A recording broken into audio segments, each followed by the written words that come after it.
Good morning, everybody, and welcome to this meeting of the Audit and Governance Committee. Could I ask Mr. Hanson to deal with items 1 through to 4 on the agenda? Mr. Hanson. Thank you, Chairman. Good morning, everybody. I've had apologies from Councillor Williams, Councillor Cox, Councillor Dunlop and Councillor White. Julian Oscarthorpe also sent his apologies. And did I hear the Chief Executive? Then the Chief Executive has also sent his apologies, Chairman. And we have a number of substitutes in their places. Councillor Green substituting for Councillor Dunlop, Councillor Borthwick substituting for Councillor Williams, Councillor Lepovedin substituting for Councillor Cox, and Councillor Decent substituting for Councillor White. So that's items 1 and 2, Chairman. Item 3, may I invite anyone with any declarations? No declarations of interest, Chairman. So we can go on to item 4, and the minutes of our last meeting on the 14th of November have been circulated with the agenda. Members, are you agreed that those are a true copy of the true reflection of the meeting that took place? Is that agreed? And are you happy that I sign those minutes? Thank you very much.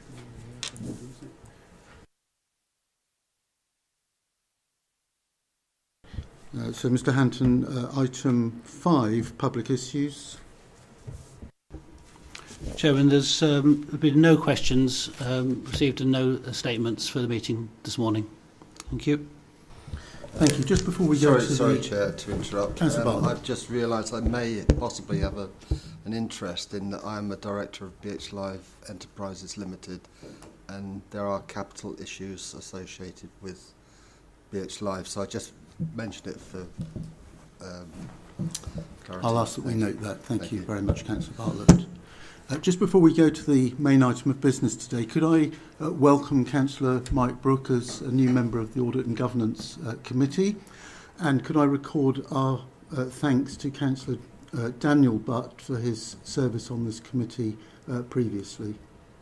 And I'm sure that members of the committee will join me in both those sentiments. Thank you very much.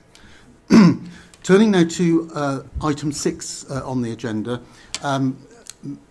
and given how many substitute and new members there are, perhaps I should explain that what we've tried to do on audit and governance is to introduce various topics which we feel at this early stage of the new council would be helpful for members of audit and governance to have demonstrated to them, to better understand and to be able to ask questions.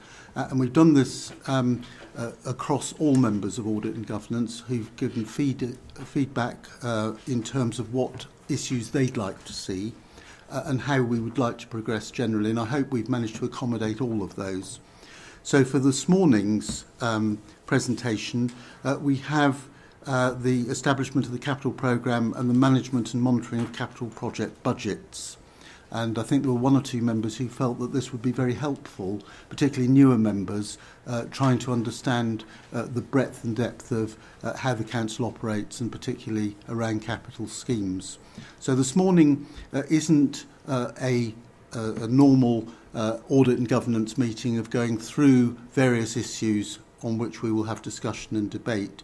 It's much more around a presentation this morning which will give us the chance to listen and to ask questions. And it will be broken down into 3 parts.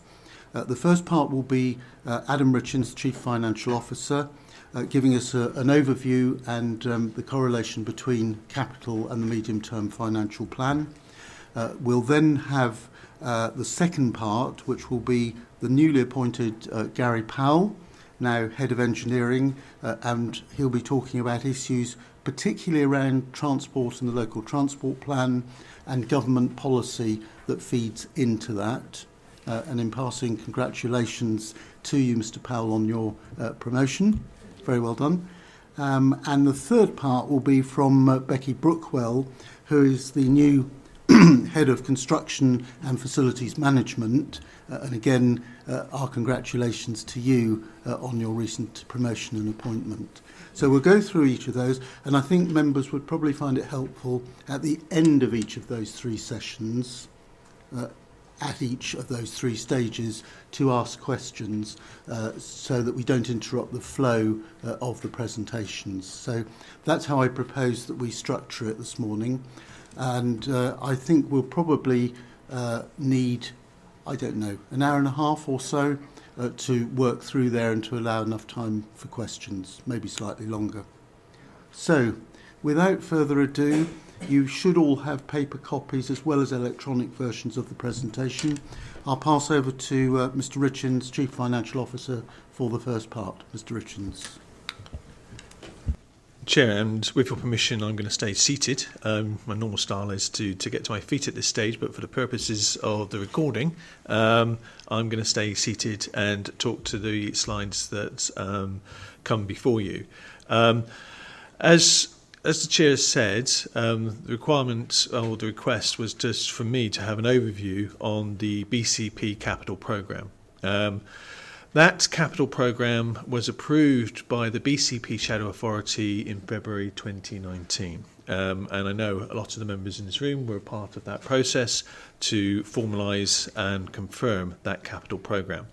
That capital programme was comprised based on the legacy capital programmes of Bournemouth, Poole and Christchurch, with an estimate from Dorset County Council. And that was the best available estimate we had available at the time, because in each of those legacy authorities, the position was constantly moving up until February 2019, when the Shadow Authority was asked and requested to endorse the programme for 2019-20 onwards. The budget that was approved was £87.5 million. And since then, that total has been updated for new schemes and particularly for slippage from the previous years and for reprofiling into future years. That capital programme is impacted by the work to disaggregate the balance sheet of Dorset County Council. So just to highlight there, as at the 31st of March 2019, the balance sheet of Dorset County Council had to be split between the two new unitary councils. And in that balance sheet would have been resources they set aside for capital, and there would have been various amounts they set aside, for example, under Section 106s to support future capital schemes. And we had to untangle all of that and make sure that there was an appropriate and a fair and reasonable allocation between the two new unitary authorities going forward. So that capital programme that we set in February 2019 has been evolving. What this graph tries to indicate to you, for each of the main service areas that are making up that capital programme, that evolution. So you can see in the bold, the darker of the bars, what the original capital programme for the year was, and in the lighter you can see the current amount. And the difference between the two is predominantly slippage from the previous year, where a scheme was anticipated to be completed to a certain value, and for whatever reason, either the scheme didn't commence and was deferred, or delayed, or actually it didn't all get spent as some of that transitioned into the new year. In some instances, there are programmes that actually have been deferred into a future year. So, for example, in children's, you can see the bold one is higher than the latest one, and that's because a significant capital scheme has been deferred into a future year. I think from memory, for example, it could be the Hillbourne School in Poole that actually we hope to get done in 1920, but because of the process we're having to go through, it's going to take a little bit longer to deliver it. So principally it's slippage, but what you've also got there in that lighter column is a recognition of any new capital schemes that are coming forward. So a good example of that in adult social care, you probably got the purchase of the Fairways Care Home coming in as part of that process. So it's always evolving, it's always moving. You've got things coming in, you've got things being pushed back, and you've got new things being added as part of that overall evolution. So the capital programme, or the capital investment programme as we commonly refer to it, for the general fund as at November 2019 now stands at £108 million compared to that £87.5 million we originally anticipated. That capital programme is funded 46% from external sources, government grants, SIL Section 106s. Those government grants will be particularly salient in the area of transport, where we get a government allocation by way of capital grant each year. We also apply for DLEP funding, which provides additional resources into that. We get a government allocation for education.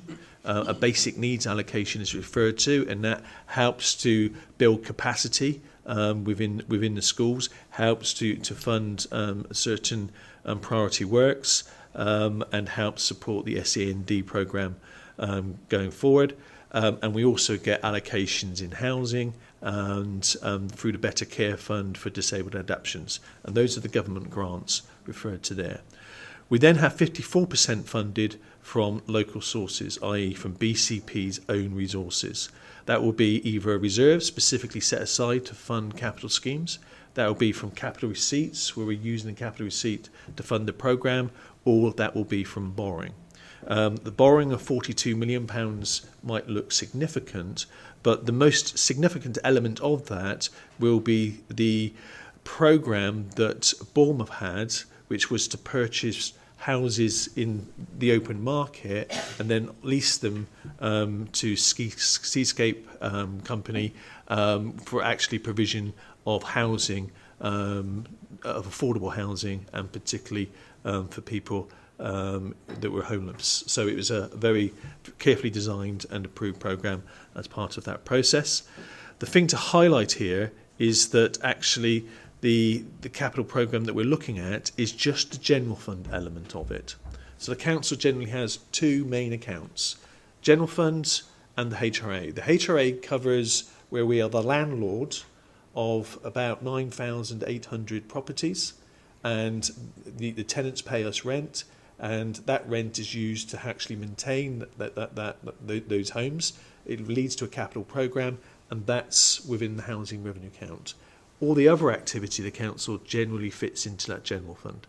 So what we tend to look at is the general fund position, particularly when we're talking about our medium-term financial plan and when we're talking about our in-year budget position. But what we also have is those separate account for the housing revenue account, which is monitored through the same processes, but actually sometimes it is something we just push to one side, because generally it's self-contained. The capital programme is dependent on the resources that they can generate as part of that process. And what you can see from this slide is that for 1920, the Bournemouth Neighbourhood Programme was estimating £11.4 million worth of capital investment, and Poole was estimating £13.5 million worth of capital investment. So that capital investment programme is approved annually. We're frantically working towards the February 2020 budget and approval of the capital programme and medium-term financial plan. At this moment in time, we're being slightly hampered by the fact that we haven't yet received a government settlement. Those who heard me speak yesterday I would have referenced the fact that we normally receive a settlement in December. We were supposed to receive a settlement on the 5th of December. We traditionally receive a settlement the day a Star Wars film is released, which was today, but we didn't get it. It's likely that the settlement will now come in the new year, and that is incredibly late for the government to be giving us allocations of resources for us to then potentially design and establish exactly how we would apply them as part of that programme.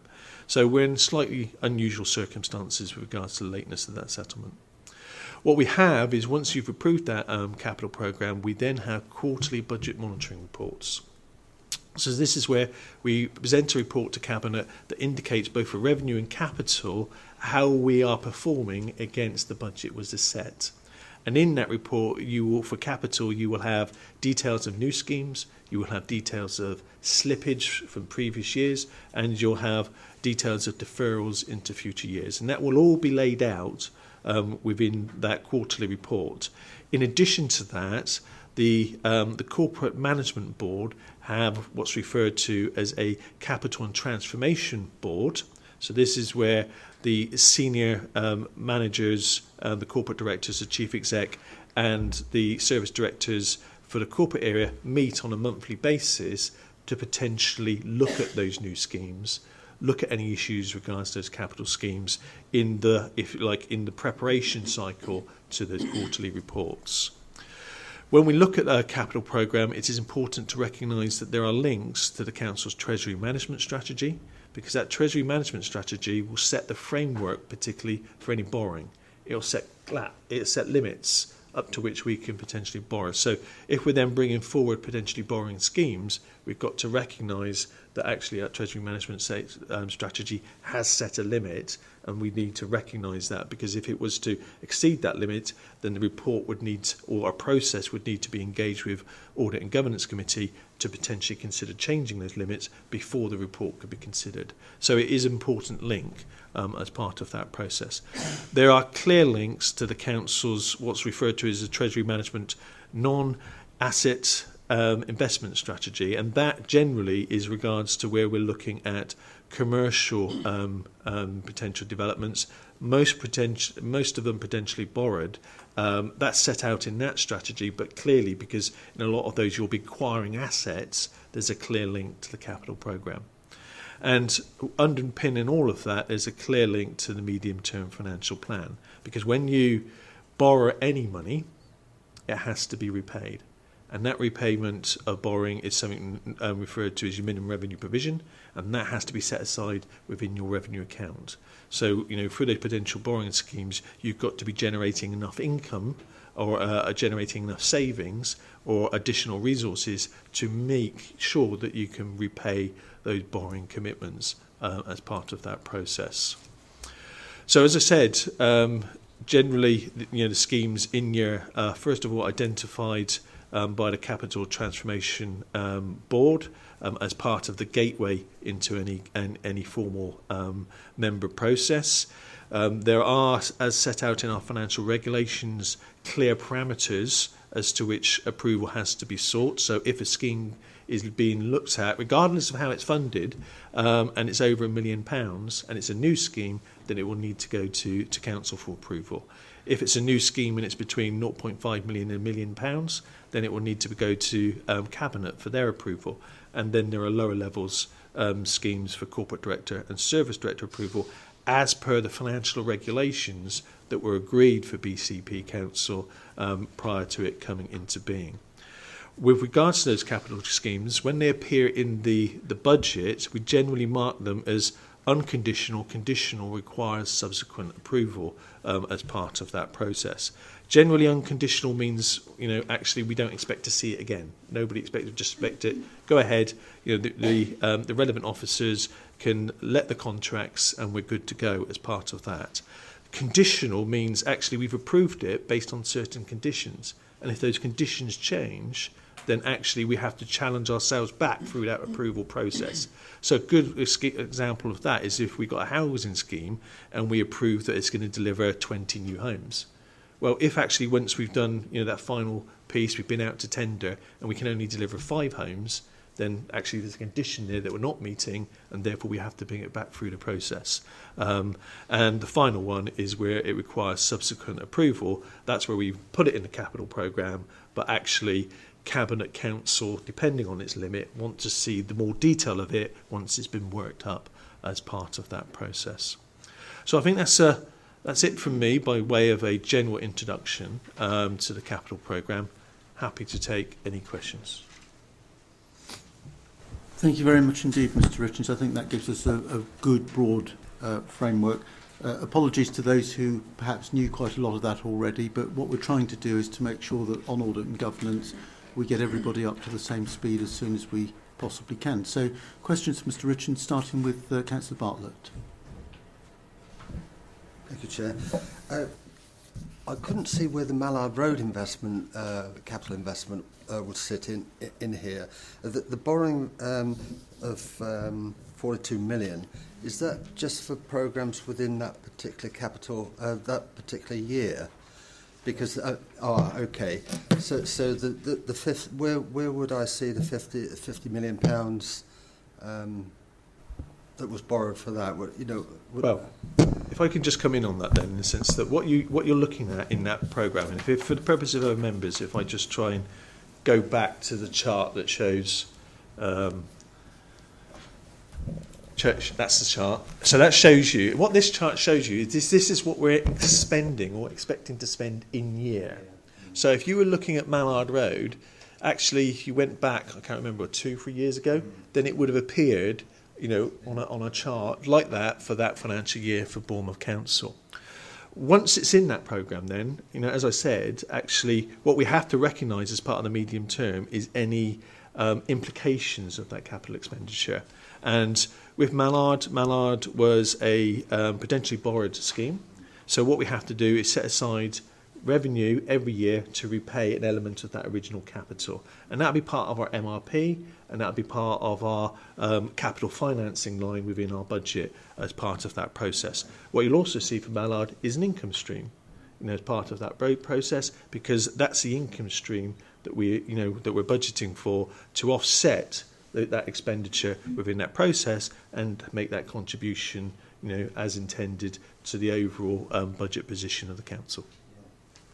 Yeah, thank you, Chair, and thanks, Adam, for a very clear and concise presentation. Thank you. Councillor Brooke. Fine, thank you, Chair. Sorry, it's not a question to Adam. On reflection, I need for transparency purposes to declare an interest as a board member of BDC. Although it's not been mentioned, obviously elements of it will be in the capital programme potentially, and therefore I feel for transparency's sake I should declare it.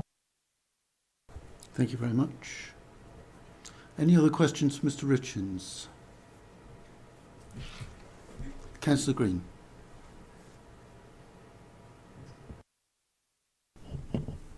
Thank you, Chairman.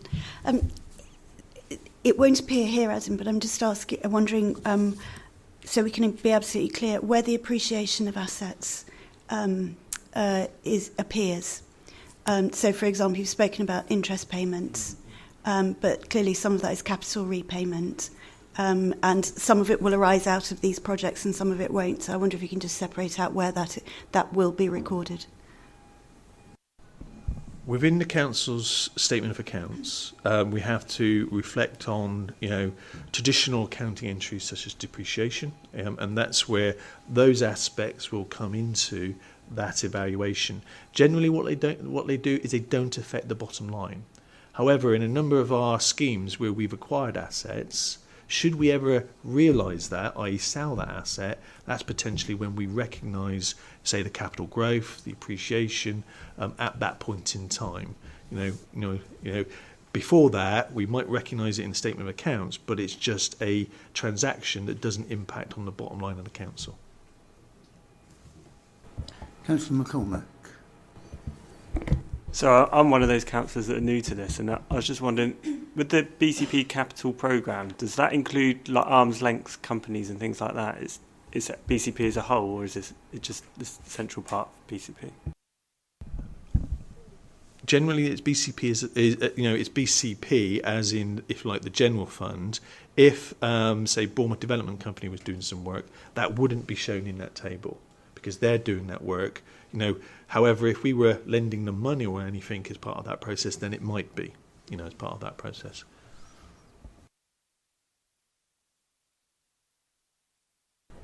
In that case, we'll move on to part 2, which is from Mr. Powell. And just to remind you, I think, Mr. Powell, you're going to be dealing mainly with transport, local transport plan and government policy issues. Yeah. Okay. Good morning, members. Thank you for the invite today to present to committee. As you might hear, I've got a bit of a cold, so I apologise for that. And thank you, Chair, for pointing out that I'm now the head of engineering within BCP Council, which I'm very pleased about. And as such, the capital programme in terms of highways comes under my remit. I'd also like to introduce to my left Mr. Bob Askew. For those that know, Mr. Askew was responsible for the capital programme, certainly within the Bournemouth area, in his current role. And I'm also pleased to say that he, as of the 1st of January, will be appointed as the Transport Improvement Manager for BCP, and in which case the capital programme will also be his responsibility. And for those two reasons, probably, I shall be handing over to Bob in a minute to go through the slides. What we're going to talk about today or this morning is establishment of the programme in terms of through the national, or in line with national transport goals. We're also then going to talk about how we get approval for that through the Cabinet, and then how we monitor the programme going forward, all the way through to what happens on the ground. Okay, so I'll hand over to Bob. Thank you. There you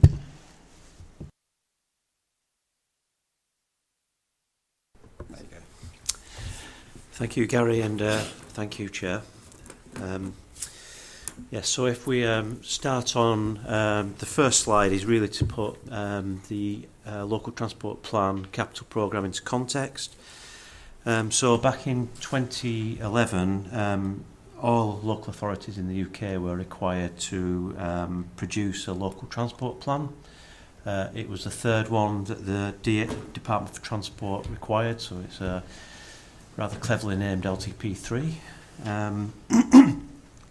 And as part of the guidance associated with LTP3, the DFT made it clear that they expected authorities to give due consideration to the 5 national transport goals that are listed on the screen there, with supporting economic growth and reduction of carbon emissions being perhaps the 2 more important ones at the time, and I would suggest are still extremely important.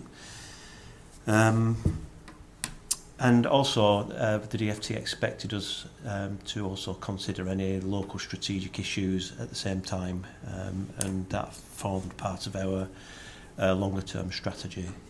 If we can go to the next slide, please. Thank you. So unusually with LTP3, the previous LTPs were basically 5-year plans. This time the DFT gave us an opportunity to have a longer term strategy, which in Dorset we selected a 15-year strategy, and those strategy measures were delivered through rolling programmes of individual 3-year implementation plans. And the slide shows the green arrow, that's where we are at the moment in terms of implementation plan 3, and the blue arrow shows where the formation of BCP Council sits in terms of that timeline.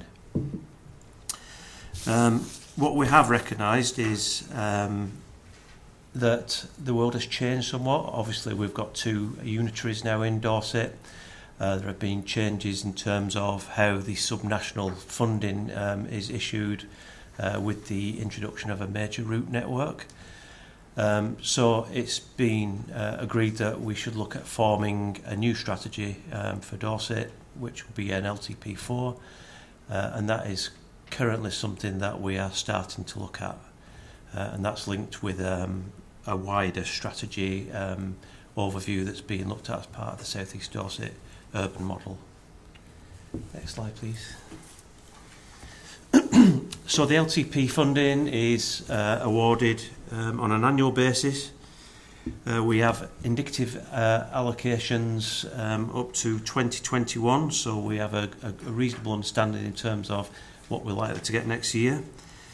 That funding, that grant funding, is subject to certain conditions, and it is also part of, as such, it is part of an annual audit declaration to demonstrate that we've spent the funding appropriately. Next slide, please. So the DFT grant comes in two main blocks. So the integrated transport block and the figures shown in brackets represent the BCP award. Is split under those 5 themes. So it's strategic network improvements, travel safety, active travel public transport and network management. And similarly, the maintenance block is again split into the categories shown below related to the classification of the road, structures, drainage, etc. The programme is then derived across those subheadings, and it's basically developed by the individual teams on based on known priorities. So, for instance, road safety will be based on accident cluster sites to try and address issues like that. Maintenance will be based on road condition, etc. And that then feeds into a draft programme, and the slide shown on the screen at the moment shows the Year 1 Transport Capital Programme for BCP. So as Adam described, Year 1 BCP Transport Programme was formed mainly from legacy programmes from the previous authorities. It was approved by the Shadow Exec in February. And that approval also included a 3-year approval of the maintenance programme, which is basically a condition of receiving additional incentive funds from the DFT that we publish a forward 3-year plan for maintenance. Next slide, please. Thank you. This slide just shows a table of the 2019 programme itself. But it also includes some of the DLET funded programmes as well. So the DLET figures shown currently reflect the current approved budgets for DLET funding alongside the LTP. Next slide, please. So the management and monitoring of the programme, we use a variety of tools. So the LTP programme is on GIS system, so we basically map the location of individual schemes. That mapping tends to show the extent of the schemes as well, and also provides an opportunity to attach a basic level of information such as a description of the scheme, budget estimates, etc., programme year.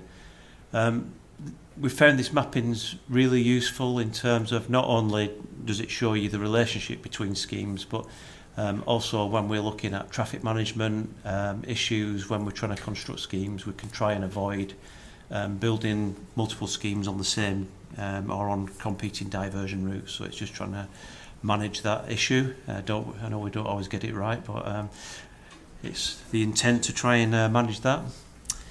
Next slide please. In terms of financial management, we have internal financial management forms.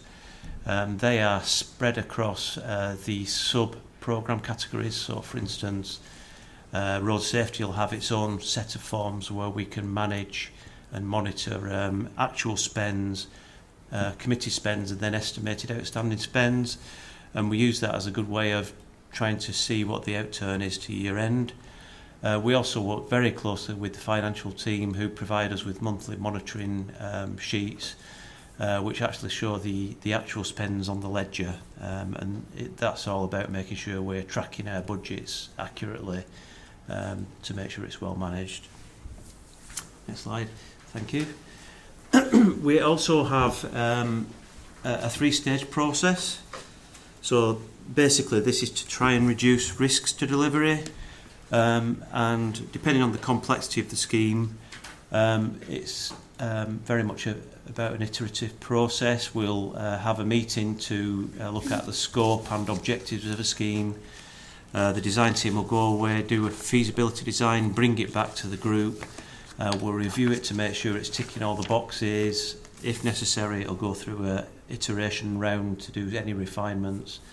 Then goes into the member approval stakeholder stage, and again, if there are any amendment requires, they are made before going on to any final detailed design and construction phase.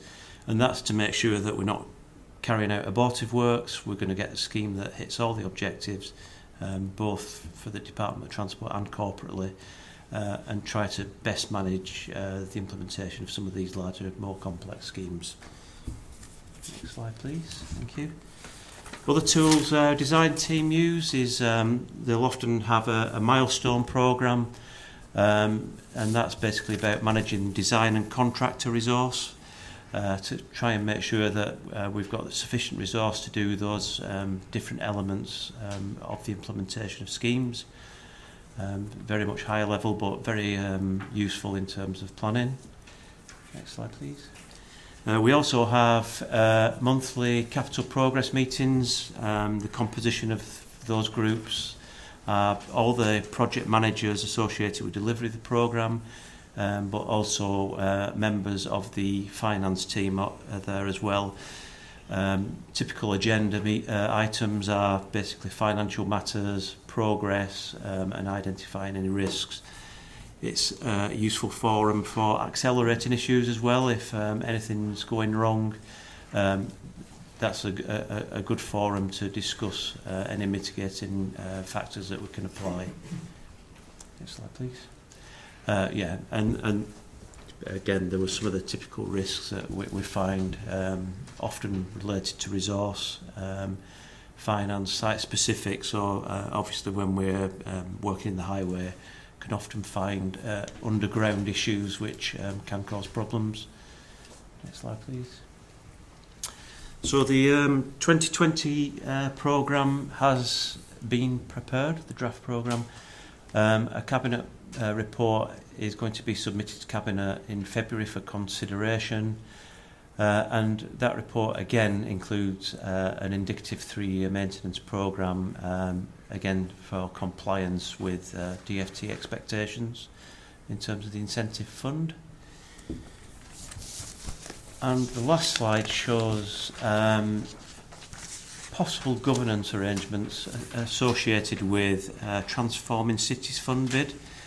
So this is a large bid that's recently been submitted to the DFT, which could result in significant funding being awarded to BCP. And this is a suggested governance structure in terms of managing that very much enhanced capital programme. It's work in progress. This is a joint bid with Dorset Council, so we need to give full consideration to how we manage this wider project. So basically, I just thought I'd put that slide up for consideration.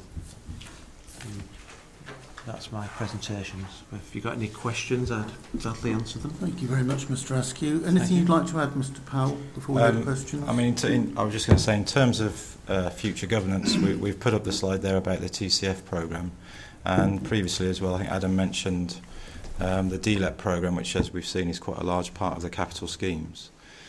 So as part of that, the DLEP have their own governance, which we have to follow. Very similar to the one that you've seen up there, which is around having their own boards, programme delivery groups, but that's also a separate issue to the local transport programme, but are interlinked. Thank you both very much. Questions?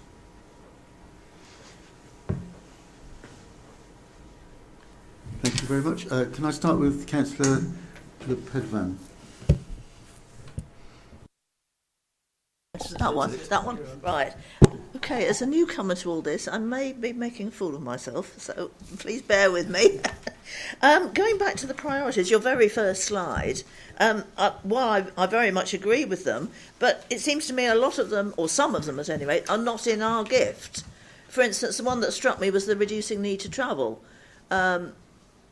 With the recent, hopefully changing, rationalisation that commercial and service providers want to rationalise everything into one place, though the users will by nature have to travel. How does this sit? Yeah, so that's basically, it's looking at smarter ways of working primarily as an example. So it's, for instance, working from home and the sort of that BCP agenda about smarter working. perhaps helps achieve that goal. The internet with basically the ability to use Skype for meetings, meaning that we don't have to travel to and from different locations to carry out some of our meetings were not, previously we would have perhaps had to get in the car or on the bus to travel to a different office. We can now do through digital means. We're also engaging with local businesses across BCP to actually show them that there are alternatives to actually travelling around through methods such as working from home and using digital things like Skype. Can I do a follow-up? Yeah. I mean, I appreciate that, and there's a lot of scope for that.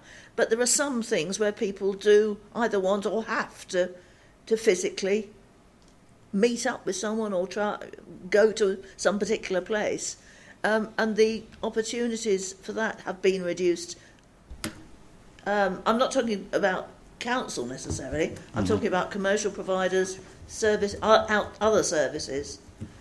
Yeah, I think obviously we do appreciate that there are times when people have to travel. In terms of reducing the need to travel, that's is one part of the answer of all of the things that we're trying to put into place. Where people do need to travel, what we're also trying to do is get them to choose a means of travel which is low carbon. So, for instance, using the bus, or where we can, cycling. So a lot of the things that we're putting into place are trying to encourage people to look at the way they travel. But yeah, we do appreciate that sometimes there is still that need. Councillor Bartlett. Thank you, Chair. Just a clarification on the maintenance block funding allocations. This is acronym UTMCL ELV. What does that mean? Apologies, yes, for using an acronym. It goes with the territory, I'm afraid. And, so UTMC basically means Urban Traffic Management Control. It very much links to traffic signals, the control room, that kind of thing. ELV is actually extra low voltage, so it's basically the technology's moved on now where a lot of the signal sets are running extremely low voltages. That has numerous benefits in terms of energy costs are much reduced, maintenance cycles are extended because the bulbs last much longer, don't need as much ducting, and obviously it's safer if there's an RTA. So. I've got one more if I may, Chair. In terms of management monitoring and the risk management of the programmes, can I ask you what software you're using? I mean, do you have any bespoke risk management software, for example, or generic type risk management software? And in the management and monitoring, are you using Microsoft Project or something like that? And if you are, how is that information dispersed or communicated around the organisation? Is it published on Biz or anything like that, so everyone can sort of look in and see what's going on? Yeah, in terms of the risk management, we don't have any proprietary software. We tend to use spreadsheets. So, for instance, the implementation plans I referred to on one of the slides will have an overarching risk register, if you like. At a project level, we will have risk registers that we sort of keep updated. So if the risk is increasing or decreasing, we can basically keep an eye on that. In terms of Microsoft Project, yes, we do have that. So depending on the project, it's often acceptable to just use a sort of overhead milestone program to show the discrete stages in the implementation of a project. But obviously on more complex schemes where there are lots of interdependencies, we will use Microsoft Project, so we have formal Gantt charts. In terms of publishing, I suppose we could look at that, yeah. I suppose it'd be just how we actually do that, what forum we'd put it on. Councillor Brooke. Fine, thank you, Chair. It's really to issue a challenge. It relates to traffic movements and schools. At junior level, there are some schools which are full and have excess demand. There are other schools in different locations that are not filled, but the way in which allocation to schools goes, you send people in. Inevitably, therefore, for instance, in one school I'm aware of, where currently in year 4, there is 30% of the children are from outside the community and the locality. In reception, it's 60% are from outside. And that's going to work its way through the school as time goes on. All those children are brought in individually to that one school, which creates major problems in terms of pollution, traffic congestion in the particular area. The 2 grammar schools in Poole have fairly recently enlarged their catchment areas to include further extremities of Upton and the Litchets and beyond. There are not enough children in any one of those areas for bus transport, so they have to come in by car. I don't see, while the targets and everything else are admirable and we would support them, I don't see how we're going to get round that particular problem of cross-urban movement and congestion arising from the way the school places and allocations are at the moment. That's the challenge. Mr. Powell, I think. That is indeed a challenge, yes. Yeah, I mean, obviously parental choice comes into it, and you know, parents will be they will make decisions based on performance of schools and perception, etc. Yeah, from a transport point of view, we would love local children to attend the nearest school available to them. However, you know, as you've described, that's not the case. What we do is we do work with schools on school travel planning to try and encourage walking, cycling, bus use. We try to encourage car share with the parents. Also through the road safety programme, we have safe routes to school budgets which provide crossings, you know, and try and overcome any barriers that schools or parents have identified to preventing them let their children walk to school, for instance. But yeah, acknowledge your point, it's extremely difficult, and we just try through our capital programme to encourage a different way to travel to school. Do you want to come back, Councillor? No, I won't, because it would be too long a discussion. But there are, I think I would like to meet with the officers and discuss the issues further, if I may.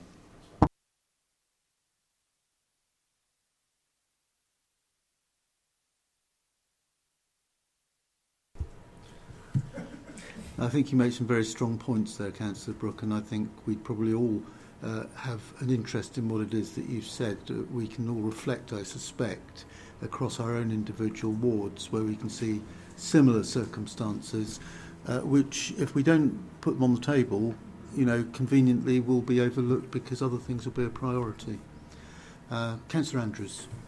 Yes, thank you, Mr. Chairman. Just on the point Councillor Brooke has mentioned about the schools helping. I've got twin daughters, one goes to Poole Grammar School, one goes to QE. Occasionally have to be taken by car, sometimes parents help. Anyway, the point is the schools regularly issue newsletters to parents, voluminous newsletters, all about this, that and t'other.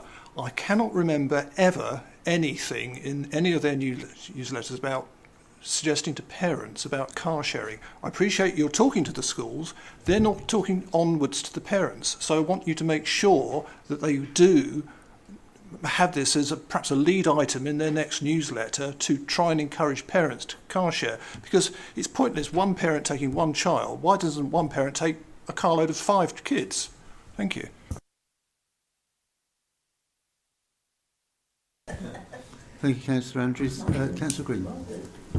Thank you, Chairman. Mr. Askey, if I could take you back, this slide here, I think, which is the future, is this the intended governance structure No, go of the, carry on forward. any of them. The That's point applies to many of them. That it may be in there, but I'm afraid I can't read it Mm-hmm. either here or here. So apologies if my question is answered in the papers that you put in front of us.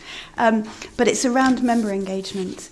You spoke of the LTP coming to Cabinet in the next little while. I'm just seeking assurance, really, that the member engagement is much further back upstream in that. I suppose one of the things that we perhaps should have mentioned in this part was around the change which you'll be aware of that was agreed by Cabinet, I think, back in October, which is for the introduction of a Traffic Advisory Group Committee. As far as I'm aware, maybe Tanya would be able to advise further, the first meeting of that group will be in January, and the idea would be that the LTP programme will go through that group first, and then obviously on through the scrutiny committees and through to Cabinet. Thank you for that response. I think it's really important because as ward members and certainly as the portfolio holder, we will certainly know if our residents are unhappy with, with particular programmes that are going on, and early sight of that is immensely helpful in terms of local comms as well as corporate comms. Thank you for that. I think the Traffic Advisory Group is a recognition of the impact that most of these schemes have on local residents, and it's an opportunity for local ward members and residents to come along and have their say. Councillor Borthwick. Quite simply, when you're talking about schools and children, you're all years too late.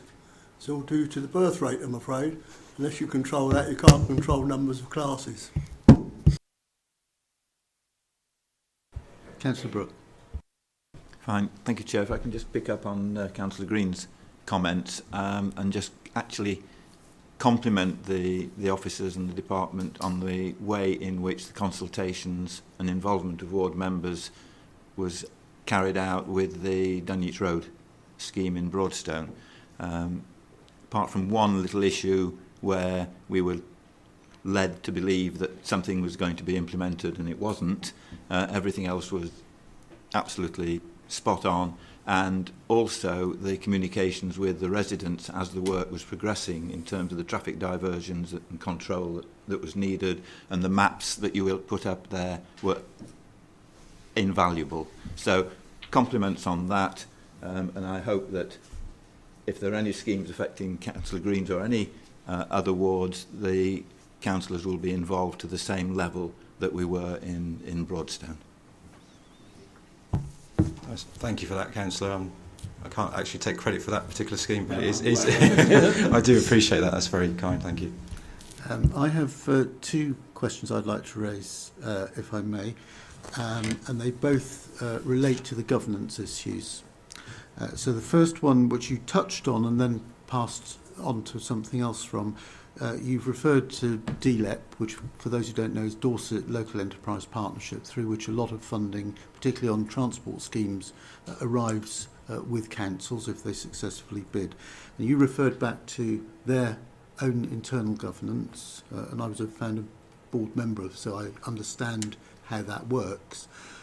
What you didn't refer to was the ongoing governance of those funding streams and our implementation as far as the council's concerned, because it doesn't stop as soon as the money comes out of the door of the local enterprise partnership.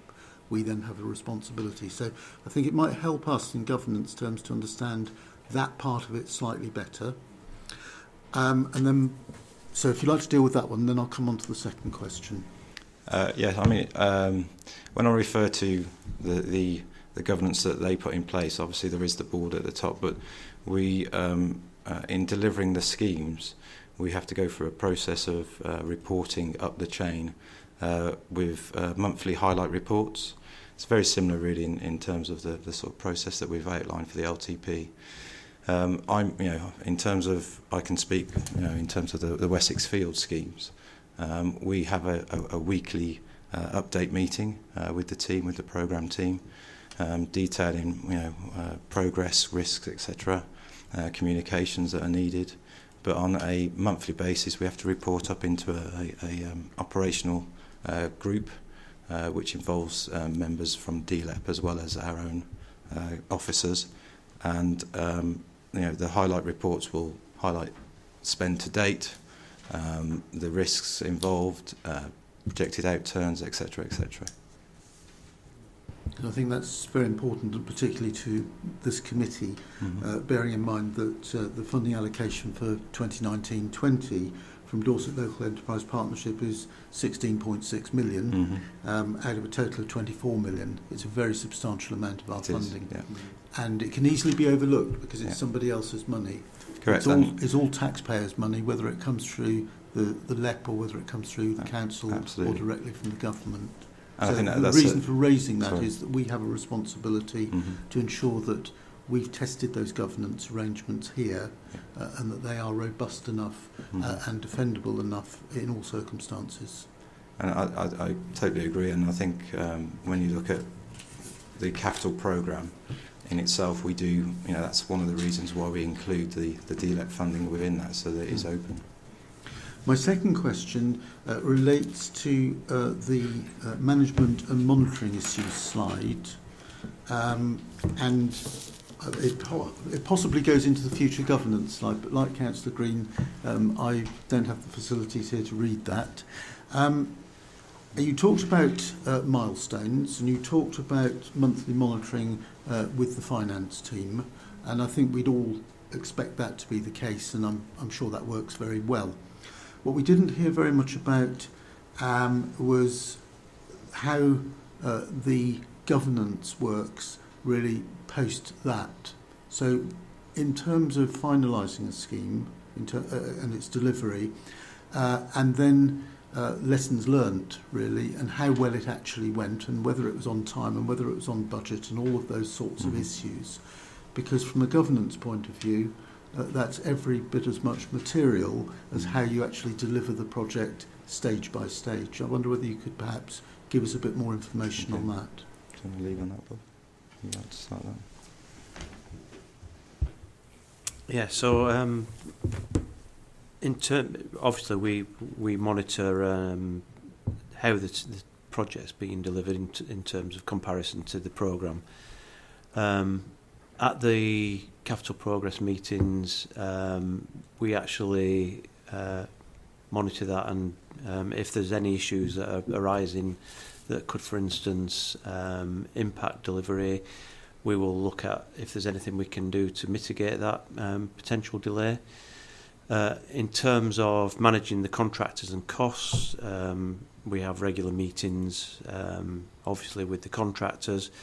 There's a level of scrutiny applied to any contractual claims for finances, in terms of certificate payments. So we'll obviously make sure that we're not paying for anything that we shouldn't be, that the scheme's being measured appropriately in terms of what's being delivered. So the design team do obviously manage that part of the process. And then in terms of post-scheme monitoring, we have a series of performance indicators built into the implementation plan. So obviously the outcomes are we would like to see more people on the bus and cycling, etc. So we do monitoring in terms of the benefits of schemes like that. Some schemes are more difficult to monitor. The BO Place is a good example. One of the benefits we would have expected from BO Place is an increase in footfall, and the perception is it certainly seems much busier and livelier, and there's certainly more activity going on in that location, but we're not doing any formal assessment, if you like, in terms of the actual figures for that scheme. Other ones are slightly easier. Road safety schemes, for instance, obviously we want to see a reduction in the KSI figures, the kill seriously injured figures. Those are published annually. We have an annual road safety report which publishes road safety statistics. So obviously that helps inform the road safety programme in terms of what the outcomes are. I hope that Does that go some way to answer your question? Yes, I think it does.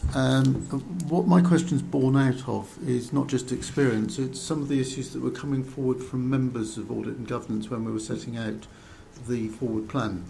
And some of those were specific to projects across Bournemouth, Christchurch and Poole, necessarily historically, because they generally will be. And there was some reluctance, I think, by me and others to put those to one side for the moment and to try and deal with the overall, which is part of what we're doing today.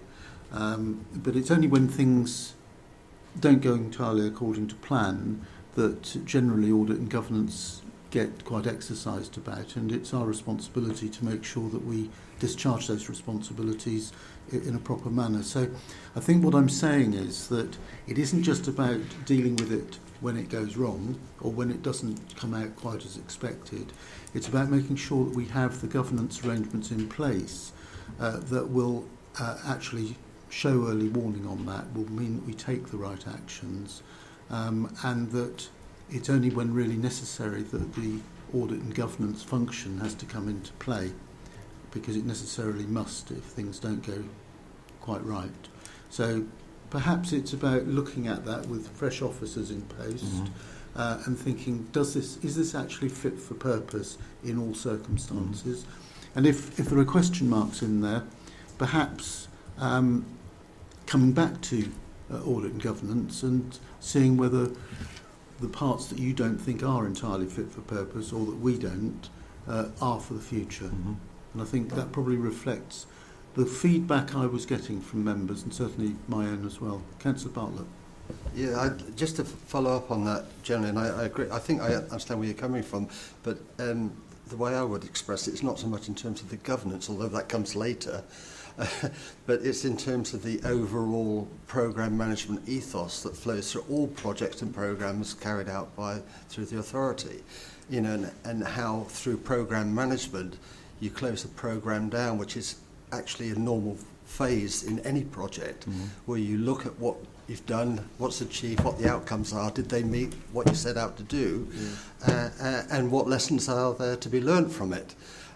And if there's anything significant that comes out of that, it flows through to the governance arrangements where you've got to put in corrective measures in order to make sure that doesn't happen again. Of course, with such a big organisation, it's very difficult to get that kind of ethos flowing through the organisation, because there's so many sort of little silos of software and all the rest of it to do it. But I do think, you know, in investment in project and programme management, in training in particular, and the tools to enable departments to do it, could actually prove in the longer term to have some real benefits. Well, I'm sure that officers will feed back those comments that they've heard around the table today. Absolutely. And if it does nothing else, it reminds everybody that the audit and governance function is real, it's material, and it is something which you need to take notice of. And I'm sure you do, but if that can be reflected back through your areas of responsibility, I think that's what we want to see. Thank you, Chair. Absolutely. Thank you. So moving on then to part 3, which is being presented by Becky Brookwell. The floor is yours. Thank you very much, Chair. Can I first say thank you for the congratulations earlier. However, I've only actually got this title for a few more days.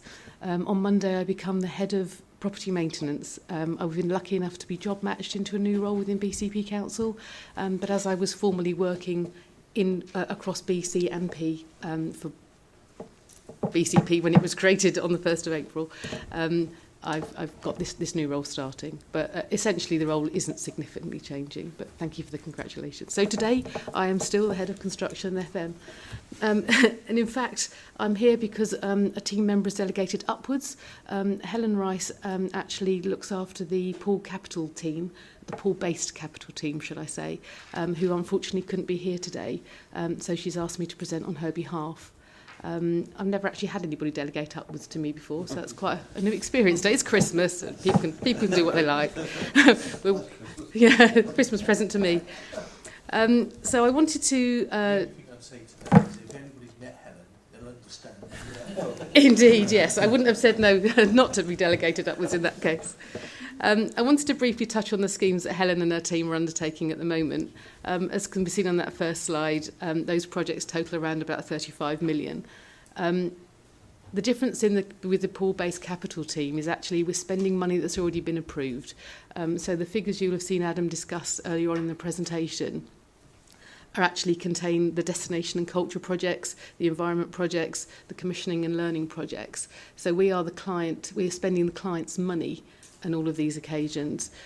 The last project is a bit cheeky to add on, the Figbury Lodge project. Those of you who know will actually know it's been opened successfully, taking in its first clients. So the project is nearing its end. I'm just trying to settle the final account. I note your comments, Councillor Bartlett, in that earlier on that there will be a lessons learnt session when the project's completely closed down to ensure that project management runs through the whole of that project. There are actually, Nigel, not quite yet. There are actually other projects that my teams undertake. Again, they're approved within the medium-term financial plan, but they're much smaller projects. So I think for those that were present yesterday, we heard about the BH Live funding of 585,000, but that's made up of quite a few small projects. And then there's another capital-based projects of 385,000 for the former the former Bournemouth assets. Got so used to saying BCP that I keep saying, I forget to say Bournemouth now. The former Bournemouth assets, and again those are about between 30, 40, 50,000 pounds. So they're much smaller projects within a big programme that's already been pre-approved. So I think particularly today you wanted to learn about the governance and how we actually control these projects, how we control the spend within these projects. You'll note from the earlier slide our projects have different values, and depending on that value, depending on the complexity, depending on the risk space of those projects, then either we have a strategic board and a project board, or just a project board. So basically the lower value projects, the ones that have less risk attached to them, would only have a project board, but any of the ones that are perhaps £1 million or more, high risk, we'd have the strategic board as well. A membership of those boards does not contain any cabinet members or councillors.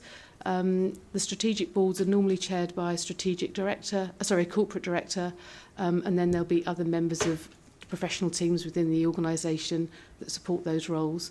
And then for the project board, it will be a service director, so a lower level heading up of that team. And again, property professionals or other professionals that need to sit around those tables. The frequency of those boards is dependent again on the complexity of the projects and how often we feel we need to meet. But in the main, the strategic boards are every 9 to 12 weeks. And the project boards are every 4 to 6 weeks. The project board's looking at the project as it runs through its life. And obviously, if it's only a 6-week project, they would be weekly project meetings. But the actual work that's undertaken by the pool-based capital team are normally much longer projects, which is why the frequency is less. Move on, please, Nigel. With a building project, we all know that there's different phases of a building project, starting with the feasibility study, the business cases, moving on to the project design, and then finally the construction phase. Again, Councillor Bartlett, the bit that's missing perhaps off the bottom is those kind of the lessons learnt phase, the post-project phase, which we do undertake. It's just been missed off these slides. I don't know if you want me to go into the details of those slides individually, but it's like with the project that we run in my colleagues' areas, it's a traditional project management style that we use to execute those projects. Looking at funding, monitoring, reporting, dealing with any claims at the end of the project and closing the projects off. I think if I'd like to raise, with permission, Chair, a little issue that's perhaps arisen post-BCP is that there are projects that are happening in construction-based projects that are happening in other parts of the council, and it would be an aspiration, I hope, for BCP to actually bring that project team together in one place. If we can get the governance on a level playing field, making sure everybody works to the same governance, to have all those construction-based resources in one place seems a sensible view for the future. I've noted that there's teams around the council that are currently recruiting in posts that have project management written in them. They're construction-based projects, and it would feel like an opportunity at the moment to actually have those centralised into one place. Sorry, I'm probably abusing my position here, talking about my projects. Well, can I perhaps just sort of intervene there, because, well, you may or may not, that's not for us to judge, but I would be alarmed if that was prevalent throughout the organisation, because BCP should be trying to evolve best practice for BCP for the future, rather than continuing in separate streams elsewhere.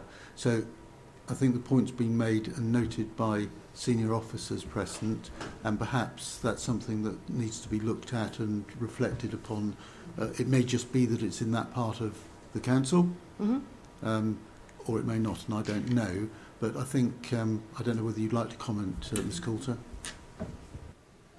I'd just like to comment probably a little bit on what Councillor Bartlett said earlier, because one of the, I think Adam referred in his introduction to the Corporate Management Board, the Transformation, not Transformation Board, Capital and Transformation Board that's been established.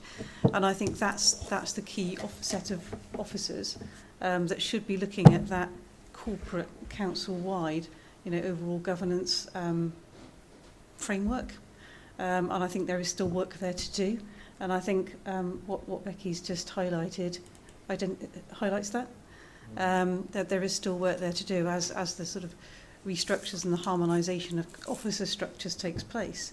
Then more and more of these issues will fall out, and we need to be sort of quite consciously reviewing that and looking at how we bring them together.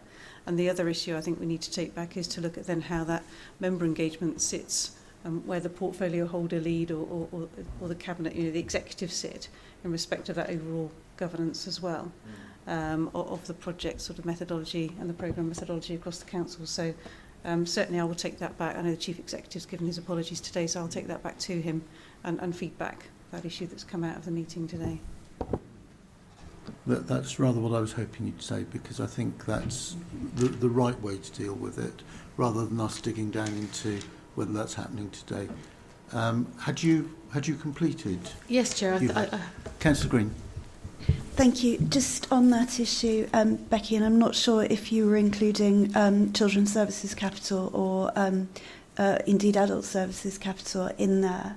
I would just make the comment that there is considerable expertise which sits within specific services which may relate to capital and construction projects. I'm not saying I don't agree with you. I'm just saying that please can we make sure, if that were to be the case, that we don't throw the baby out with the bathwater, because the relationships which have grown up from people liaising with particular sectors is absolutely crucial, both for the client and for the wider aspirations of the council. So I think there's much expertise there, and how you configure it is, of course, an officer decision, but don't let's inadvertently lose something along the way. Can I reply? Ms Brookwell. I completely agree, and I've been working with Mr Goddard in how we can actually work that going forward. The idea is that the people with the professional skills about children's and adults remain in the services and become the client to the construction project that's delivered on their behalf. Thank you. Further questions, Ms Brookwell? Councillor Bartlett. And you can say no to the answer to this question, but you mentioned major construction projects headed by a strategic board. There's no member involvement in that. Would it be of help to have member engagement in major programmes? For example, say there's a huge residential housing estate or something built somewhere. Would it be of help to have somebody sort of allocated to the project from a membership of the council? As I said, you can't say no. That's the question to answer, isn't it? I hadn't particularly considered it before this point, but happy to consider it going forward. Yeah, I'm not suggesting it's necessarily a good idea. I just wonder because, well, I don't know. It's just an idea. Ms Coulter. Just to come back on that, you would expect those strategic boards and that corporate director to be reporting back to the portfolio holder and having regular meetings and potentially inviting the portfolio holder if as and when appropriate to those boards or to receive reports from those boards. I would expect that to happen. Yeah, it was just sort of on an individual project basis that I was thinking about where it could be of assistance to the portfolio holder rather than actually the portfolio holder doing it. That's all. Because some of these projects, are actually huge amounts of money, of huge interest, of huge importance to the council generally and to members. Not even if it's only for information, getting information to members. That's all. Could I just contribute to that line of inquiry, because I can only speak from the previous Bournemouth Council perspective, because I don't know how it operated elsewhere, but certainly the way we used to capture all of that was through something called Capital Gateway Board, and that actually had fed into it whatever was coming through from the project or the strategic boards stage by stage. Am I to understand that no longer is the case? Because what it meant was there was member engagement in there, leader and deputy leader, with involvement from portfolio holders where appropriate. I have to say I'm not completely clear. Can I refer to Tanya? It's cool too. That's correct, Chairman. The Capital and Transformation Board, in a sense, has taken on that role of gateway, sort of capital gateway and project programme management across BCP, and that currently has no elected membership or engagement, other than one would anticipate through portfolio holder and the leader and the executive that way. And that's something I can feedback again from this meeting if you would like me to take that back and have that reviewed. Well, I don't know how other members feel, but certainly from personal experience over a number of years, I'm surprised that is the case, and I think it may turn out to be a weakness in some circumstances. Councillor Green. Thank you, Chairman. I'd reinforce that. I think there is an accountability issue which needs to be clear. It is the portfolio holder who is accountable for the delivery and the views in the eyes of the public, and to just receive reports is not in anybody's best interest, because they can't do their job, and I suspect that input into the officer decision making is it could be a weakness. Clearly there is a level at which members shouldn't be involved, and there are a vast number of very experienced and very professional officers doing their job correctly, but this is about the interface between those two roles and responsibilities, and if somebody is playing catch up in that, in my view, that is not the best route to good governance nor to trust on both parts.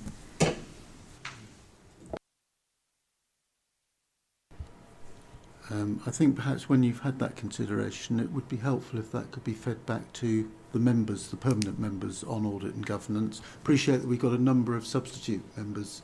In fact, we've probably got more substitute members than we have regular members, but if it could be fed back to the regular members, I think that would be quite useful, and we can decide whether or not there's anything we want to do with that.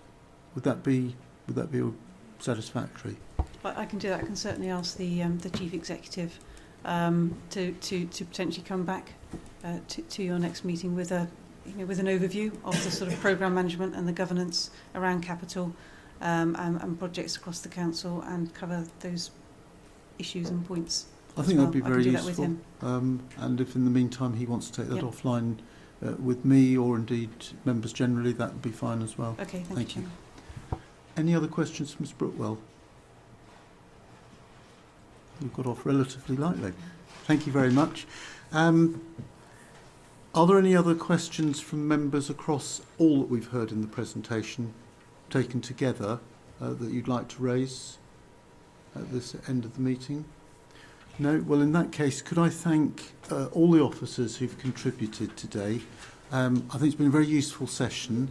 It's brought out one or two issues that I wasn't expecting it to bring out, actually. And I think that these sort of sessions in creating the foundation for members of audit and governance, I hope are proving useful, particularly to those members who are relatively new to local government. We've got some others booked in the forward plan, as well as the regular work that audit and governance undertakes. And I think I'm still very receptive to members of Audit and Governance feeding in future suggestions for the forward plan, because we didn't exhaust those. We just did the forward plan for the following probably 9 months actually. So if there are other issues that you'd like to be considered, please feed them into me, and then we can see whether that works with other issues that have been fed in and maybe jointly do them, or whether they've got a relevance to other issues on a more permanent basis. So please feel free to do that. Mr. Chair, is one I can probably tell very quickly now. Kick the pan on. I was talking to an estates officer at Dorset Council during the week who was asking me to effectively do an audit of some assets which they were transferring over to a particular town council. And in passing, he advised me that the Shadow Authority for Dorset Council had tasked the new council to sell assets, and he's got to try and sell off £18 million worth of assets, you know, and obviously in the current market it is difficult to sell or liquidise assets at the moment. And I've got a query, and it's something that could be actually one of the presentations, as much that are we as BCP Council got assets which we're thinking of disposing of, because obviously Dorset Council is going down that path of selling off surplus properties, and it's something obviously to think for the future, things which we don't need. Does Mr. Richards make a comment? My only comment is that the budget report in February will set out very clearly what's referred to as a flexible use of capital receipt strategy. This is where we use capital receipts, which traditionally can only be used to fund capital expenditure, but under the permission allowed for government, where we use it for transformation, we can actually use it to fund revenue expenditure. So the proposal will be to use already known capital receipts, i.e. capital receipts that have been in the system for a while now, and just working through to that final stage, to use those capital receipts as part of our strategy to fund the transformation, the organisational design piece of work over the next 2 years. Because it stands at the moment, the government are only allowing us that flexibility for 2021 and 21-22, as well as 19-20, and then they have been silent thereafter. So, you know, we have got that strategy. It will be set out in that budget report, but it is very much around capital receipts that are already in the system. It's not about, okay, go back to the drawing board, look at all that schedule of assets, now which ones can we sell quickly because we need the money, which seems as what you're almost implying that the position Dorset are in. It's not that. This is much more about things that we've been planning for a while to dispose of, things that have gone through various reiterations, you know, coming to those final stages, just using those resources to meet the council's corporate priorities in that way. Thank you, Mr. Richards. May I say thank you on behalf of the committee to all the officers who've prepared and participated this morning. Very much appreciated. A big thank you to the 4 substitute members we have on the committee this morning. Thank you very much for giving of your time to help us this morning. And I close the meeting at 11:53. Thank you very much.